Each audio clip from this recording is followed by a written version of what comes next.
So a client reached out wondering if I could do alterations on this dress that she had ordered for prom. I asked her what exactly she needed. She said that she loved the dress. It fit. The straps were just a little too loose and they kept falling off, as well as the split. She wasn't too keen about the way that it looked. It looked boxy. And so she wanted to see if I could take that in so that it wasn't so wide. I was like, okay, come in, let's see what's going on. So she came in. This is her in the dress, and for sure the straps kept falling off. So I was like, okay, yeah, I could take those in so that they stop falling. For the split, I told her it's not just a matter of taking in the splits. I would have to add fabric so that it kind of like looked triangular and not so boxy with so much space. And I was going to borrow some of the flowers on her dress, add those to the piece of fabric that I was going to add so that it looks like that's the way the dress was made. She also wanted to find out if I could add more flowers to her dress. I was like, flowers? What do you mean by more flowers? I was like, do you have a picture? Do you have an inspiration picture that you wanted to show me? And this is the picture that she sent me.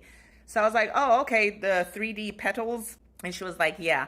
And on top of that, is it possible to add a detachable skirt to the dress? I was like, okay, that seems doable. So with the 3D flowers, trying to figure out placement, I was like, do you want them to look the way they are in this inspiration picture? Do you want a strap? Where do you want them to fall? And also keep in mind that these are individually made, so I'll have to make each of those individual and then sew them on.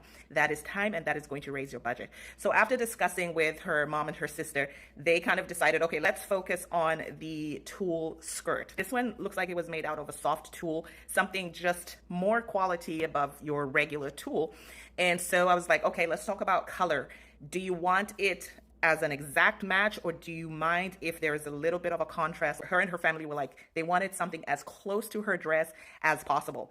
So I was like, okay, I'm gonna look around, see what I come up with. So these are just some of the colors that I was looking at in terms of the tulle. So I did go ahead with her original alterations, and I got some samples of the fabric that I was going to use. And I did actually get some organza fabric just to see how they felt. And as soon as they saw that, it was done. That is what they wanted to work with, because organza kind of has like a more sophisticated look compared to the tulle. The tulle is kind of looking cheap, and I don't like working with tulle, so that's why I added organza in the mix. Anyways, made the skirt, and this is her in the skirt after I had finished making it. Absolutely gorgeous, and I was so worried about the color, but the color really kind of contrasts and complements her dress, and even just the quality. There's a little bit of sheen. The organza definitely elevated the look of her dress. It was just a different quality from the tulle, and I loved it, loved working with it. Tulle is a pain. So this is her on her prom. Absolutely gorgeous. Loved it. Before and after, how did I do? And let me know, what's your preference? No detachable skirt or detachable?